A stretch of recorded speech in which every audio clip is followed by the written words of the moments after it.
10টি রাজ্য বাংলাদেশ যাকে ঘিরে রয়েছে, এই 10টি রাজ্য ঘিরে আছে বাংলাদেশকে।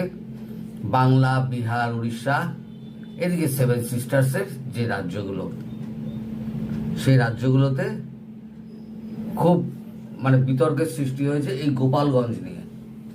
গোপালগঞ্জে যে গণহত্যা চলেছে, কার্নেজ বলা যায় এটাকে, এটা গোপালগঞ্জ কার্নেজ। তো এই কার্নেজ যেটা হয়েছে সেটা নিয়ে টাইমস অফ ইন্ডিয়া লিখছে, now Beijing support revival of Russia, India, China troika. Russia আর ইন্ডিয়ার আই, চায়না সি, রিক। তা বঙ্গানুবাদ করে যেটা আমি বার করি সেটা হচ্ছে, বৈশ্বিক ও আঞ্চলিক বিষয় নিয়ে আলোচনার জন্য একটি পরামর্শমূলক ফোরাম রাশিয়া, ভারত, চীন, রিক ত্রয়ী পুনর্জীবন করার রাশিয়ার প্রস্তাবের প্রতি চীন তার সমর্থন প্রকাশ করেছে। রিক পুনরুজ্জীবন করার জন্য মস্কো, বেইজিং এবং নয়াদিল্লির সাথে সক্রিয়ভাবে আলোচনা করেছে। এস জয়শঙ্কর এসসিও বিদেশ মন্ত্রীদের বৈঠকের জন্য চীন সফরের পর এই উদ্যোগ নেওয়া হয়েছে। সেখানে তিনি তার চীনা প্রতিপক্ষদের সঙ্গে সাক্ষাৎ করেছেন। বৃহস্পতিবার রাশিয়ার সংবাদ পোর্টাল ইস্তেভিয়া রাশিয়ার উপপ্রধানমন্ত্রী আন্দ্রেই রুডেনকোর উদ্ধৃতি দিকে জানিয়েছে যে মস্কো RIC ফরম্যাট অনুযায়ী চালু হওয়ার প্রত্যাশা করছে। এই বিষয়ে বেজিং এবং নয়াদিল্লির সঙ্গে আলোচনা করেছে। এই বিষয়টি তাদের উভয়ের সাথে একটি আলোচনার মধ্যে উঠে এসেছে। আমরা এই ফরম্যাটটি কার্যকর করতে আগ্রহী, কারণ এই 3টি দেশ গুরুত্বপূর্ণ অংশীদার, পাশাপাশি ব্রিক্সের প্রতিষ্ঠাতা, রুডেনকো বলেন। আর একটা খবর আছে, রাশিয়া, ইন্ডিয়া, চায়না বদলে যাবে বিশ্বের পুরো খেলাটাই। একজন হচ্ছে 3 মাস্কেটিয়ার্স, রাশিয়া, ভারত, চীন। তার এটা করা হচ্ছে এই কারণে, একটা হচ্ছে গিয়ে ডোনাল্ড ট্রাম্পের মাথায় মুগুর মারো, এই যে ট্যারিফ ট্যারিফ ট্যারিফ ট্যারিফ করে এত লাফালাফি করছে না, তার মাথায় একটা মুগুর মারো। আর 2 হচ্ছে এই সাউথ ইস্ট এশিয়াতে তাদের আমেরিকার ঢোকাটাকে বন্ধ করে দাও। আমি বলেছি এর মধ্যে ইরান ঢুকবে, দেখবেন কদিন বাদে ইরান ঢুকে যাবে। তাহলে হবে কি RIC, রিকই থাকবে, মধ্যখানে একটা আই যুক্ত হবে, সেটা সময়ের অপেক্ষা।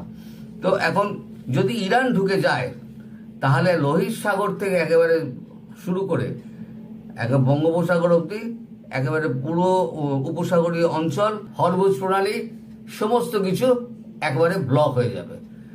আমেরিকা এবং রাশিয়া এবং ইউরোপকে, ব্রিটেনকে যদি আটলান্টিক পার হতে হয়, তাহলে তারা পার হতে পারবে না, ওই আটলান্টিকে দাঁড়িয়ে থাকতে হবে, কারণ এখানে ঢুকতে পারবে না, রিক আটকে দেবে।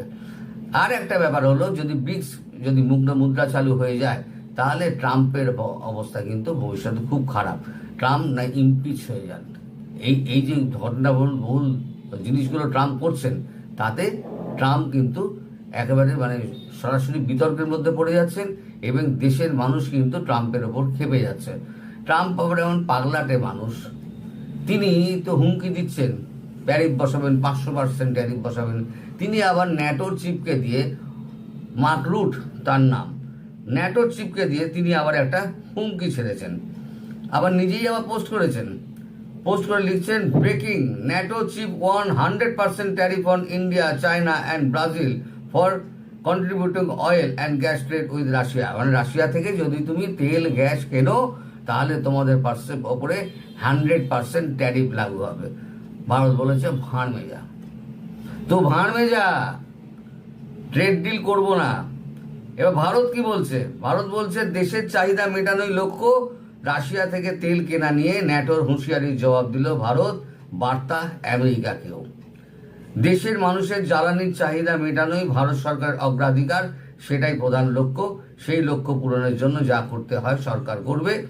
বৃহস্পতিবার রাশিয়ার সঙ্গে বাণিজ্য প্রসঙ্গে এমন মন্তব্য করলেন নয়াদিল্লির বিদেশ মন্ত্রকের মুখপাত্র রণধীর জয়সওয়াল। সম্প্রতি আমেরিকার নেতৃত্বাধীন সামরিক জোট ন্যাটোর মহাসচিব মার্ক রাট ভারতের নাম করে হুঁশিয়ারি জানিয়েছিলেন যে রাশিয়ার সঙ্গে বাণিজ্য চালিয়ে গেলে তার ফল ভুগতে হবে। চীন এবং ব্রাজিলের নামও করেছিলেন।